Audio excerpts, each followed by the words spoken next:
It's encouraging. This is sort of a technique I use a lot for me perch fishing, sort of in the winter time. But that's the sort of colour of caster that I try and aim for. I try and pick these ones out. A very big chub just come up and rolled right over in front of me. If only I'd had the camera on. Oh, what a fish though.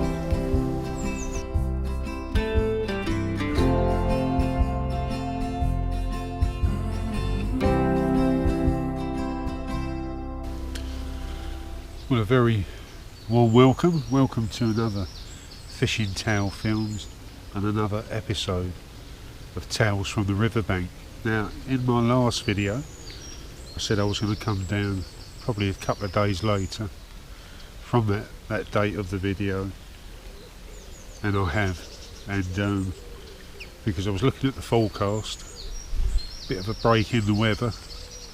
The day after my last visit it was very warm, and then I noticed that they were saying the following day it was going to be overcast most of the day, which it is now, with showers. Well, we've had the shower that lasted about 40 minutes. I am soaked right the way through, from top upwards. I've got my bib and brace on, gear's wet, but I ain't worried about that.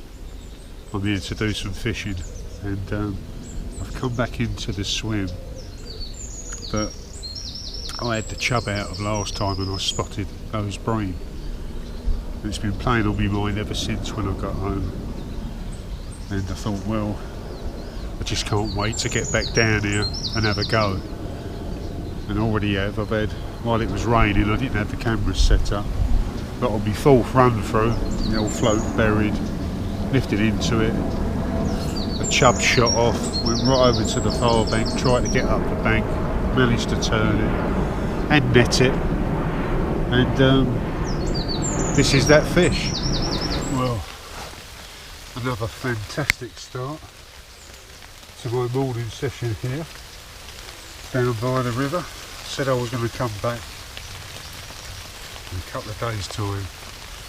That's what I've done. This is probably on my fourth run through, and this lovely chub, a little bit bigger than the one I caught a couple of days ago. This one, 3 pounds 8 ounces, and there's a little bit lean as there would be at this time of the year. Got up a great scrap, tried to get right up under the undergrowth on the far bank. What a great start.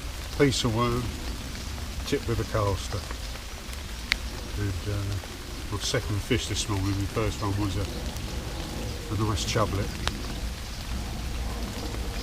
Lovely. But to come round to this swim to get a little bit of shelter from the rain. I'm absolutely drenched, but I don't care because I've got a nice chub, and hopefully there'll be some more around there waiting. That fish that I've just showed you, I've caught right tight up to the bank that I'm fishing, so right close into the margins, because they're coming out down a little chute to my left that's flowing left to right, and I was flicking out just a few caster, and I had a piece of worm tipped with a caster, and it just slammed it. Before that, my first fish was a chublet, about so big, nice fish, and I thought, well, you always catch a chublet straight away, so that's a good sign. There's a few fish there anyway, and then the chub come along. So I'm very hopeful, being as I've only really been fishing for about, I guess about, I don't know, half an hour. Already had a chub, which is a great start, and I'm hoping that maybe I could find them bream a bit later. I have bought with me 10-foot quiver tip rod, the Drennan one that I used in episode 1 of Tales from the Riverbank, and Brought a tiny little bit of ground bait, just in case I feel I need another option. Maybe sort of cast a little tiny cage feeder full of ground bait up tight, but at the moment I'm fishing the same tactics as I did in the last video, and so that's going to be my 13-foot Acolyte Plus rod, the Abu Garcia 506 Mark II close face reel, loaded with 4.4 Drenel float fish. Got Dave Errol's stick on, the 8 number 4. I'm starting off with a size 14 camisand hook. All the details, if you haven't seen video 2 or episode 2 of Tales of the Riverbank, then I run through all the tackle in quite a bit of detail, so I don't really want to repeat myself again. But if you want to sort of see what I was catching or using tackle wise and catching the fish on, and it's all going to be revealed in that episode. But I just can't, just could not wait to get down here this morning. I got here just after first light, made the walk through. It was dry then, about 4 degrees warmer than 2 days ago, but that's understandable because it was very, very hot yesterday. Tiny chublet. I actually had a little dace as well a bit earlier. Tiny fish. Yeah, so I'm hoping for another fine day, or a morning session at least. Fish a few hours and see if I can add to the good start that I've already had. I'm sure I'll draw out fairly quickly. But you know when you can feel that cold, damp drop of rain making its way down your back? Well, that's what I'm feeling at the moment. It's been worth it anyway. So that's what I'm using. Nice piece of worm there, tipped with a caster, and the chub just love a worm. I really do. And the only other bait that I've brought along with me today that I didn't bring on the last episode was the meat that I caught the carp on out of this river in episode 1. So I've got to bring that along just in case, because bream like a bit of meat as well as the chub. I just thought I'd just open up my options a little bit, especially if I do go on the tip a little bit later. And I'm reluctant to go on it too early, because it'll be like plopping around the swim, and it could be a bit spooky, especially as the water's quite low. There's not an awful lot of flow, so we do really need some rain, I must admit. Obviously casters come in all different shades and stuff like that, obviously, because the maggots turn light and dark, but that's the sort of colour of caster that I try and aim for. I try and pick these ones out. It's always seemed to do a lot better, rather than a too dark a caster. Something I like to do every now and then with the float is just to sort of bounce it up and down a little bit so it moves the lobworm. Might antagonise a fish to take it. This is sort of a technique I use a lot for me perch fishing, sort of in the winter time. If I've got a big worm on, I'll just bounce it up and down a bit.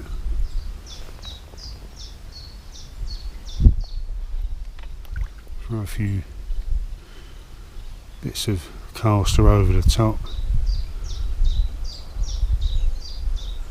Sometimes it works. I don't know if you can see those ripples there, but a very big chub just come up and rolled right over in front of me. If only I'd had the camera on. Oh, what a fish though. Big fish. Deep bodied as well. He just come up and rolled over with a big old splash. It just fills you with even more confidence, knowing that there's still some good fish about. You always worry that when you hook a fish early, whether it spooks the rest of them, but it's still about. Oh dear. I was daydreaming there. It's a vicious bite. I can feel it, the rod tip banging in my hand. Let's get back out there.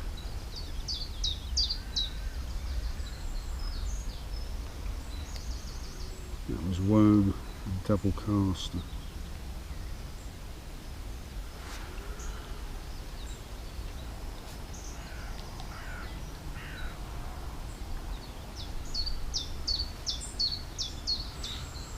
Come on, fish.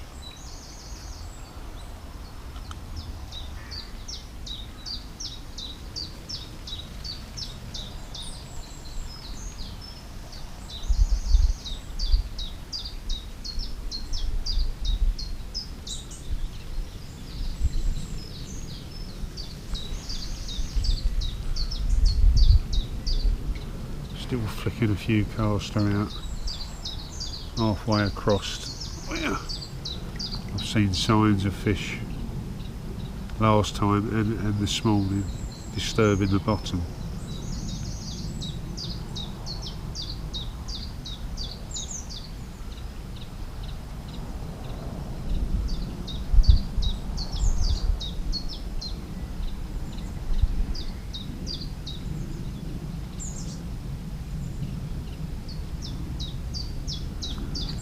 Funny, when there's hardly any flow on the rivers, the roach just don't seem to want to feed that much.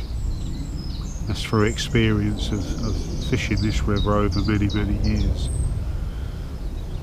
As soon as you get some proper rain and there's some flow, guarantee the roach will be on the feed. But when it's like this, they just don't seem to be interested. They like to chase a bait around.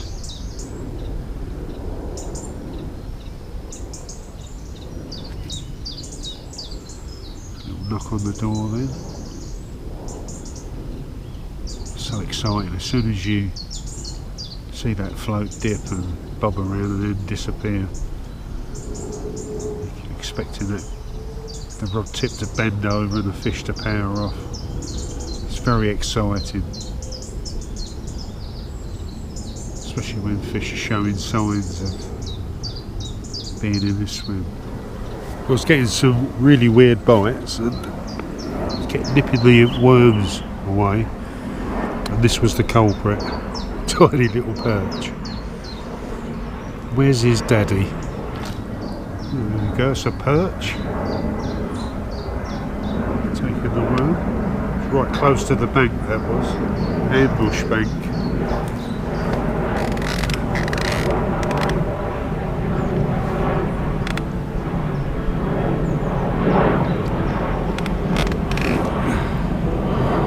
Proves it, there's a few perch about.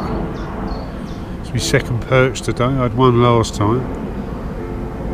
It's encouraging.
much better stamp roach. Just cracking fish, aren't they? Well, I think I've hooked a bream. Absolutely fantastic. Hopefully you can see this. It's a nice one. Yep. Fantastic. Don't come off, please. I knew they were around. I spotted them the other day. And it's a decent fish, must admit. Gliding around in the current. Oh. They do hang on a bit, must admit. There he is. Gliding gently to the bit.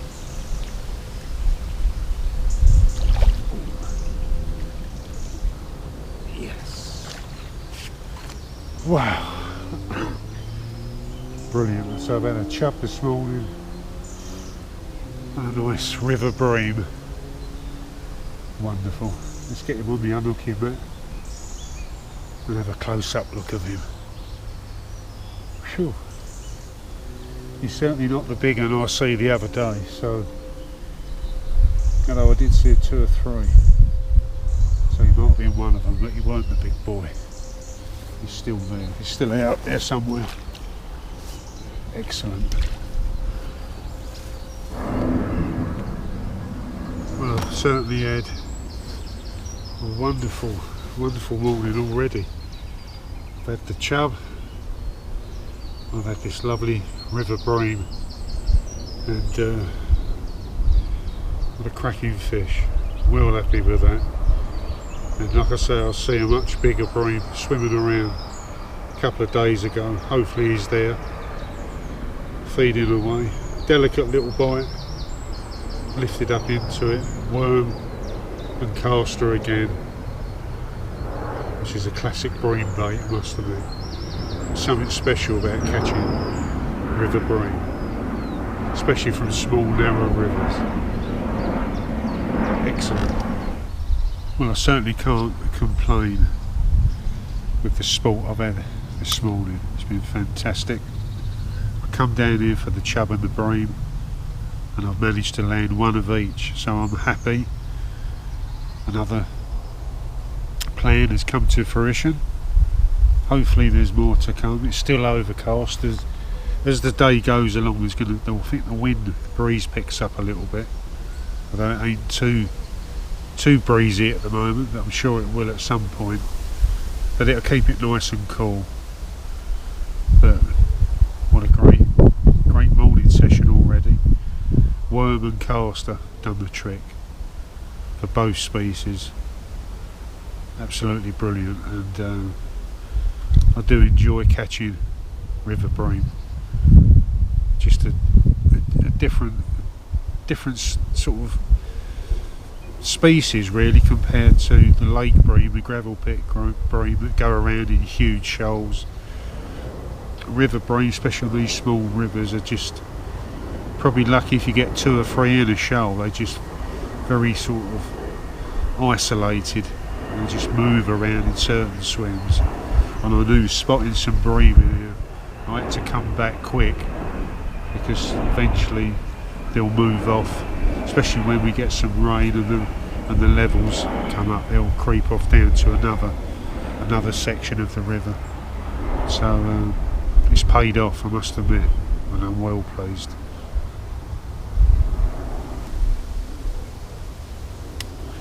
Well, there's been more signs of fish in this swim over on that far bank underneath the tree.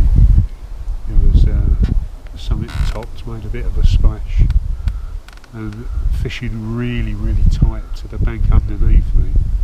Made a fantastic bite, just buried out of sight, but struck nothing there. But it took the worm, everything. It was a proper bite, no bobbing around, just straight down.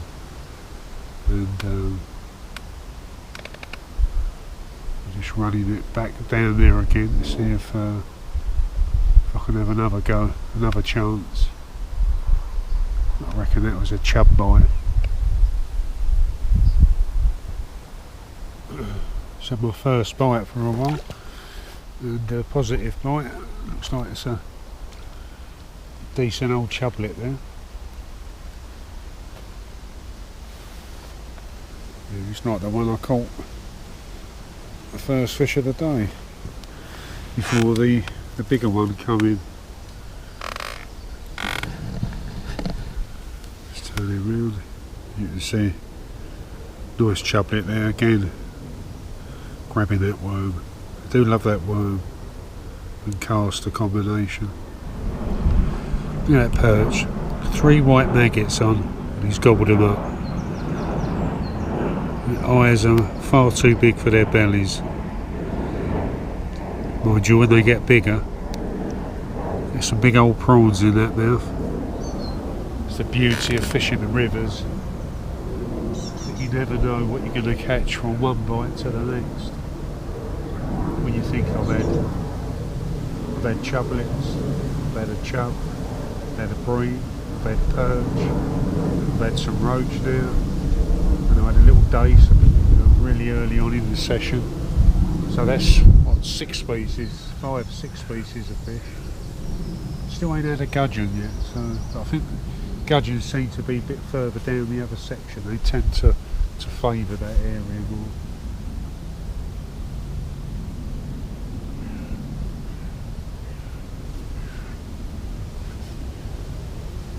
Just little pinches of bait, not too much. Don't want to overfeed them. It's very easy to overfeed them.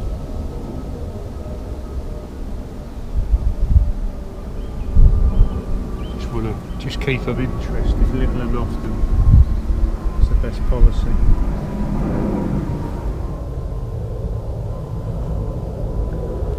Well, I've given the swim a bit of a rest. I've just had something to eat, drink as well, and but I've been feeding all the time, and so I've rested the swim for about 20 minutes. Sometimes that sort of works. Let the fish sort of settle down again, and let's get back out and see what happens. Be nice to get one more decent fish today for a head off home in a couple of hours' time.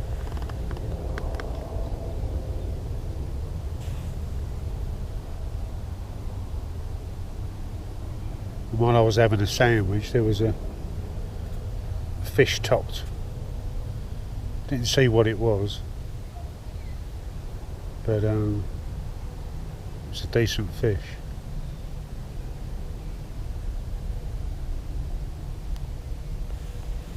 Well, I've come to this sheltered bit so that I can get out the wind and do my final piece for today's Tales from the Riverbank. Well, I hope you've enjoyed it, and if you have, please give it a like.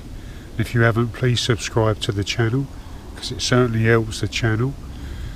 But what a great session it's been. I thoroughly enjoyed it. I've come down for me chub and me bream, and I've caught one of each, which I think is a bit of a quite an accomplishment really, because especially with the bream, although there's a few in here, trying to find them is not always easy, and spotting them in this area a couple of days ago was certainly worth coming back, because like I said, if you spot any fish, then it's always prime time to get back in there and make the most of it before they then move off to another section when the rains come. I don't know how long that's going to be, it might be some time. Overcast conditions, a little bit of drizzle rain here and there. I got absolutely soaked first thing this morning when I arrived at the swim, but I ain't worried about that. I'm here to do some fishing, and fishing I did. Had some roach, lots of chublets, all different sizes, a few perch as well, and the odd dace. No gudgeon, but I think they're further upstream of the river. I'll fish for them another time. But wow, it's been a great morning, and I'm looking forward to coming back very soon. Got big plans for other films, other episodes. Going to go on the Thames, bit of roach and dace fishing. Looking forward to that. and of course a bit of perch fishing in the winter time on the rivers as well. I think that's something I need to concentrate a bit more on in the winter, is some perch fishing on the rivers, because especially the Thames, there's some clonkers in there, and I'm determined to try and find some. So anyway, thanks for watching. I'll see you again very soon. Good luck on your next session out, and thank you always for your support, and I'll see you again soon. Take care.